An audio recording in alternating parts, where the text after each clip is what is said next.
Hello and welcome back to my channel spice of your English. Guys, आज का video आपके लिए बहुत ही ज़्यादा इंपॉर्टेंट है। आज की वीडियो में आप बहुत सारे ऐसे सेंटेंसेस, वोकैबुलरी और फ्रेजल वर्ब सीखने वाले हैं जिससे कि आप अपनी इंग्लिश को इम्प्रूव कर सकते हैं। वेल गाइज, अगर आप भी अपनी इंग्लिश इंप्रूव करना चाहते हैं तो इस वीडियो को लास्ट तक जरूर देखना। गाइज चलिए शुरू करते हैं। आज का हमारा पहला सेंटेंस है। यहाँ पे गाइज ये बोल रहा है कि तुमने उसकी बीमारी के कारण उससे नाता तोड़ लिया। You broke of with her because of her illness. You broke of with her because of her illness. तुमने उसकी बीमारी के कारण उससे नाता तोड़ लिया। तो गाइज, ब्रेक ऑफ इससे यह एक फ्रेजल वर्ब है। इसका मतलब होता है कि कोई चीज़ ख़त्म कर लेना या कोई काम करना बंद कर देना। To stop doing something. जैसे मैं आपको एक सेंटेंस बताता हूँ कि मैं इस डिस्कशन को बंद करना चाहता हूँ या ख़त्म करना चाहता हूँ। I want to break off this discussion. I want to break off this discussion. मैं इस डिस्कशन को ख़त्म करना चाहता हूँ। जैसे कि अगर आप कोई काम कर रहे हो, उस काम के दौरान अचानक अगर आप रुक जाते हो तो वहाँ पे भी आप ब्रेक ऑफ का यूज कर सकते हो। जैसे मैं बोलूँ कि he broke of in the middle of the speech. He broke of in the middle of the speech, यानी कि स्पीच के दौरान वो रुक गया। अब जैसे मैं बोलूँ कि मुझे वीडियोज़ बनाना बंद नहीं करना चाहिए, तब मैं बोल सकता हूँ कि I should not break off making videos.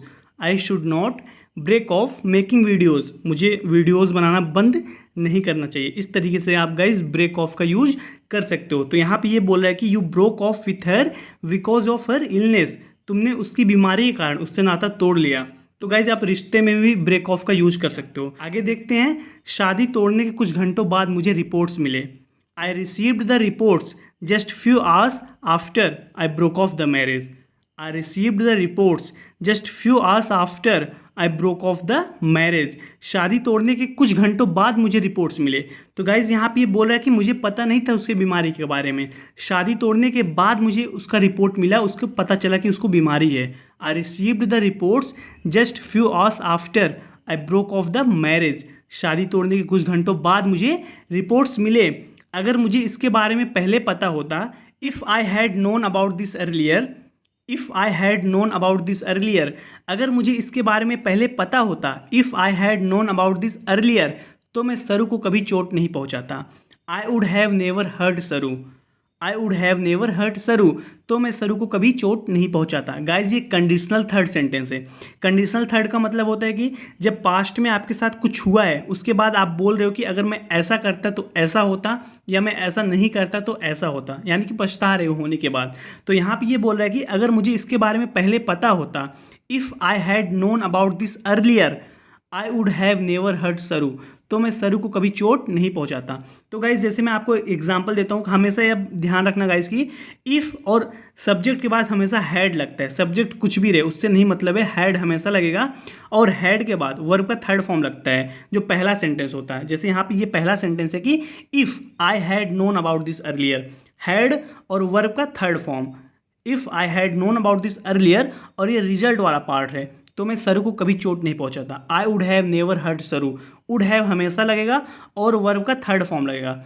I would have never hurt Saru. तो मैं सरू को चोट नहीं पहुंचाता। जैसे मैं बोलूँ कि अगर मुझे तुम्हारे बारे में पता होता तो मैं तुमसे बात नहीं करता।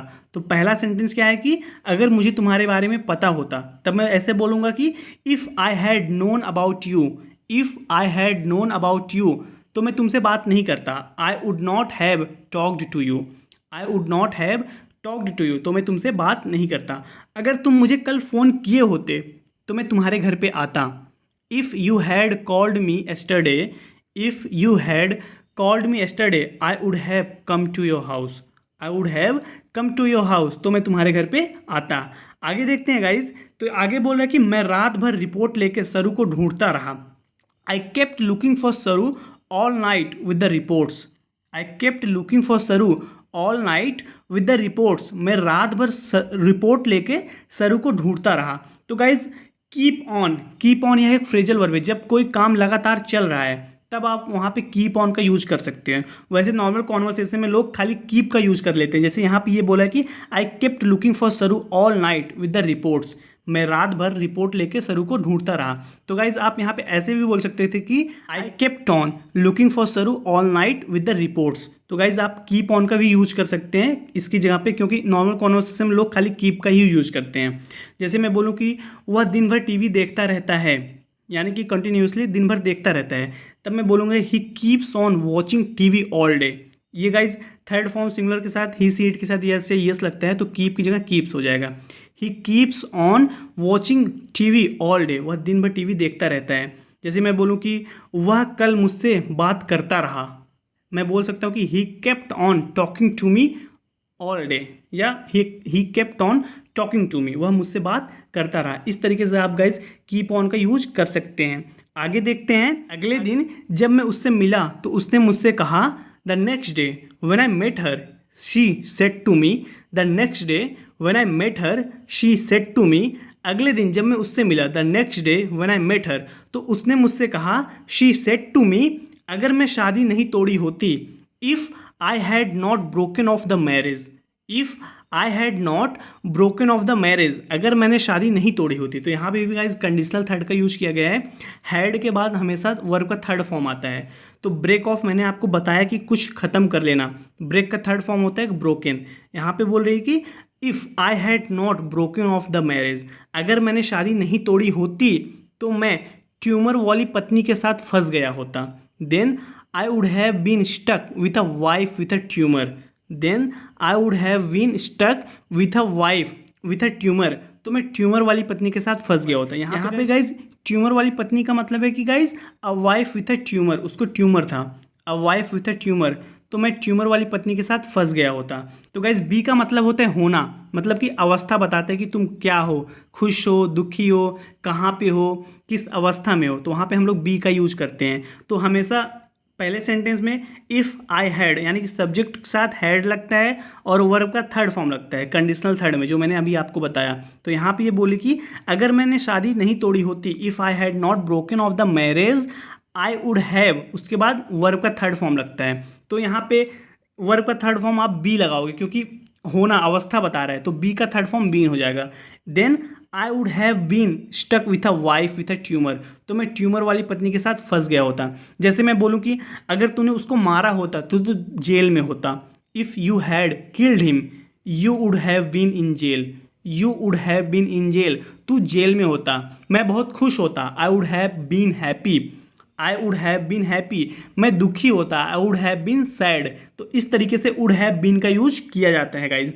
आगे देखते हैं, मैं तुमसे पूछने आया था कि उसने मेरे लिए कोई संदेश छोड़ा है या नहीं। I came asking you whether she left a message for me or not, I came asking you whether she left a message for me or not, मैं तुमसे पूछने आया था कि उसने मेरे लिए कोई संदेश छोड़ा है या नहीं, तुमने मुझसे झूठ क्यों बोला, why did you lie to me, why did you lie to me, तुमने मुझसे झूठ क्यों बोला। यहाँ पे गाइज ये बोला कि मैं जब तुमसे पूछने आया था, when I came asking you whether she left a message for me or not.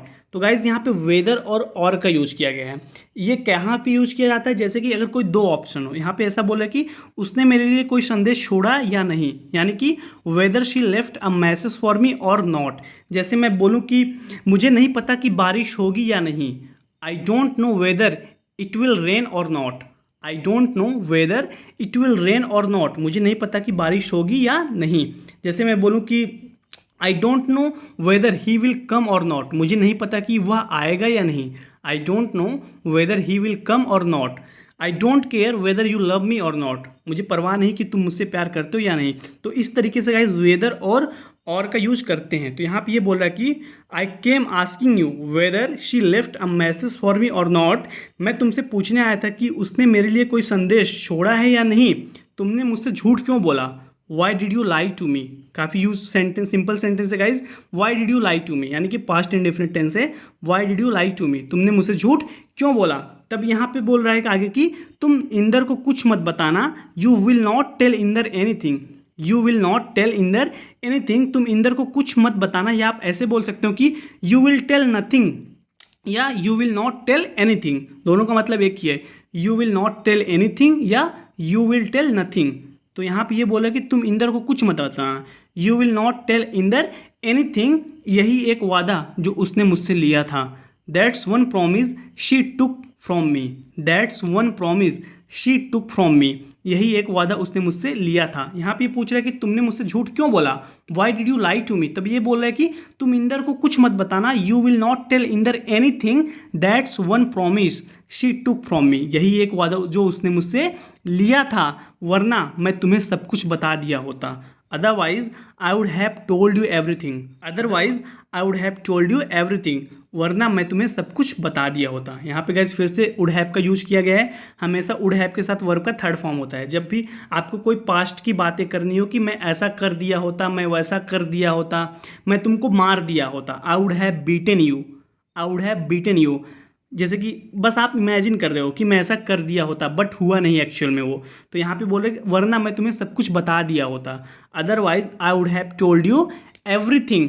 शादी तोड़ सकते हो, प्रॉमिस नहीं। You can break a marriage but not a promise. You can break a marriage but not a promise, शादी तोड़ सकते हो, promise नहीं। You can break a marriage but not a promise, फिर से पूछोगे तो मैं हाँ कह दूंगी। If you ask again I will say yes, फिर से पूछोगे तो मैं हाँ कह दूंगी। गाइज हिंदी में इसका सेंस फ्यूचर में जा रहा है कि फिर से पूछोगे तो, बट अगर आप जब इफ़ का यूज कर रहे हो तो इफ़ के साथ विल का यूज नहीं करोगे। जैसे मैं बोलूँ कि अगर तुम यहाँ आओगे तो मैं तुमको पढ़ाऊंगा, if you come here I will teach you. If you come here यानी कि अगर तुम यहाँ आते हो, बट हम लोग ऐसे ही बोलते हैं कि अगर तुम आओगे, इफ़ यू कम हियर। तो यहाँ पे ये बोले कि फिर से पूछोगे तो, if you ask again I will say yes, मैं तुमको यस कहूँगी, हाँ कह दूंगी। मैं अपनी नज़रों में नीचे गिर जाऊँगी, I will stoop low in my own view. I will stoop low in my own view, मैं अपनी नज़रों में नीचे गिर जाऊँगी। तो गाइज स्टूप का मतलब होता है कि गिरना, झुकना। प्रणाम भी हम लोग करते हैं तो वहाँ पे भी प्रणाम का यूज़ कर सकते हैं, नमस्ते, तो वहाँ भी हम लोग यूज़ कर सकते हैं स्टूप का। स्टूप लो, नीचे गिरना। I will stoop low in my own view, मैं अपनी नज़रों में नीचे गिर जाऊंगी। आगे देखते हैं, यह क्या गुंडागर्दी है। What hooliganism is this, what hooliganism is this, यह क्या गुंडागर्दी है। हुलिगनिज्म का मतलब होता है गाइस गुंडागर्दी। या अगर आप ऐसे बोल रहे हो कि यह क्या है, वॉट इज दिस, या अगर आपको बोलना कि यह क्या गुंडागर्दी है, वॉट हुलिगनिज्म इज दिस, यह क्या गुंडागर्दी है, तब यहाँ पे ये बोल रहा है कि उसके तस्वीर पर हार लगाना बंद करो। ये अपनी stop putting a wreath on her photo, stop putting a wreath on her photo, उसकी तस्वीर पर हार लगाना बंद करो। रीथ का मतलब होता है इसकी माला, हार। तो ये अपनी बेटी को मरा साबित कर लिया है, तो अपनी बेटी के ऊपर हार लगाता है फोटो के ऊपर। तो यहाँ पे ये बोल रहा है कि stop putting a wreath on her photo, उसकी तस्वीर पर हार लगाना बंद करो, नहीं तो क्या क्या करोगे। तो ये बोला कि नहीं तो क्या, otherwise what, what will you do, otherwise what will you do, नहीं तो या वरना, otherwise what will you do, नहीं तो क्या क्या करोगे। मैंने कहा था मेरी नज़र है तुझ पर, I told you I have got my eyes on you, I told you I have got my eyes on you, मैंने कहा था मेरी नज़र है तुझ पर, I have got my eyes on you. अगर मैं बोलूँ कि उस पर नज़र रखो, मैं बोल सकता हूँ गाइज कि keep an eyes on him, keep an eyes on him, उस पर नज़र रखो। यहाँ पे ये बोल रहा कि I told you I have got my eyes on you, मैंने कहा था मेरी नज़र है तुझ पर, तुम्हारे खिलाफ बहुत शिकायतें हैं। There are many complaints against you, there are many complaints against you, तुम्हारे खिलाफ बहुत शिकायतें हैं। गाइज अगर एक शिकायत होती तो हम लोग देयर इज का यूज़ करते हैं, लेकिन यहाँ पे बहुत है तो इसलिए देयर आर का यूज़ किया गया है। There are many complaints against you, तुम्हारे खिलाफ बहुत शिकायतें हैं। क्या तुमने यह सब अकेले पिया, यहाँ पे कुछ बॉटल रखी हुई है, तो यहाँ पे ये बोल रहा है कि did you drink all this alone, did you drink all this alone, क्या तुमने यह सब अकेले पिया, did you drink all this alone. चल मैं तुझे थाने में चाय पिलाता हूँ, come on I will get you some tea at the police station, come on I will get you some tea at the police station, चल मैं तुझे थाने में चाय पिलाता हूँ, come on I will get you some tea at the police station. जैसे guys हम लोग बोलते हैं कि मुझे एक गिलास पानी पिला दो, तब हम लोग ऐसे ही बोलते हैं कि get me a glass of water, get me a glass of water, मुझे एक गिलास पानी दे दो या पानी पिला दो। तो कहने का मतलब वही है। तो यहाँ पे ये बोल रहा है कि मैं तुझे थाने में चाय पिलाता हूँ, या I will get you some tea at the police station, sir मुझे फ़ोन इस्तेमाल करने दो वरना, sir let me use this phone otherwise, sir let me use this phone otherwise, sir मुझे फ़ोन इस्तेमाल करने दो वरना। लेट का यूज़ हम लोग बहुत बार ऐसे करते हैं गाइस कि मुझे जाने दो, लेट मी गो देयर, मुझे पढ़ने दो, लेट मी स्टडी। मुझे सोने दो, लेट मी स्लीप। तो यहाँ पे बोल रहे हैं कि मुझे फ़ोन इस्तेमाल करने दो, late me use this phone. या मुझे बोलने दो, लेट मी स्पीक। इस तरीके से गाइज हम लोग लेट का यूज़ करते हैं। अदरवाइज, वरना, तब ये बोल रहे कि वरना क्या, अदरवाइज वॉट, अदरवाइज वॉट, वरना क्या मैं तुम्हें सलाखों के पीछे डाल देता। आई would have put you behind bars, I would have put you behind bars, मैं तुम्हें सलाखों के पीछे डाल देता। फिर भी यहाँ भी गाइज इमेजिन कर रहा है कि आई would have put you behind bars, मैं तुम्हें सलाखों के पीछे डाल देता, यानी कि पास्ट की बातें कर रहा है बट इमेजिन कर रहा है। I would have put you behind bars, तेरे खिलाफ कई शिकायतें हैं सोसाइटी में। There are numerous complaints against you from the society, there are numerous complaints against you from the society, तेरे खिलाफ कई शिकायतें हैं सोसाइटी से। मेहंदी अच्छी लग रही है ना, the henna looks nice doesn't it, the henna looks nice doesn't it, मेहंदी अच्छी लग रही है ना। गाइज हेना का मतलब होता है मेहंदी। ये क्वेश्चन टैग सेंटेंस है, जैसे कि तुम आओगे है ना, या ऐसे बोल सकते हो आप कि तुम आओगे ना, तुम वहाँ पे गए थे ना, तुम खाना खाए हो ना। लास्ट में है ना या ना आता है तो वहाँ पे क्वेश्चन टैग का यूज किया जाता है। जैसे मैं बोलूँ कि तुम वहाँ पे गए थे है ना, you went there didn't you, तुम आओगे ना, you will come will not you, या तुमने खाना खा चुका है ना, you have taken your dinner, या you have taken your lunch haven't you. तो इस तरीके से गाइज आप स्ट्रक्चर बनाते हो। आगे देखते हैं, कल मैं साड़ी पहनूं, should I wear a sari tomorrow, should I wear a sari tomorrow, कल मैं साड़ी पहनूं। तो कहने का मतलब है कि क्या मुझे कल साड़ी पहननी चाहिए, should I wear a sari tomorrow. तुम क्या पहनोगे, what are you going to wear, what are you going to wear, तुम क्या पहनोगे, या वॉट विल यू वेयर, तुम क्या पहनोगे, what are you going to wear. तो आप इस तरीके से बोल सकते हैं। वेल गाइज, आज की इस वीडियो में इतना ही। जरूर बताना कि आपको वीडियो कैसी लगी। वीडियो अच्छी लगी तो वीडियो को लाइक कीजिए। अगर आप इस चैनल पे नए हैं तो प्लीज़ हमारे चैनल को सब्सक्राइब कर लीजिए। मैं डेली आपके लिए इसी तरीके की वीडियो बनाता हूँ ताकि आप इंग्लिश को इंप्रूव कर सकें।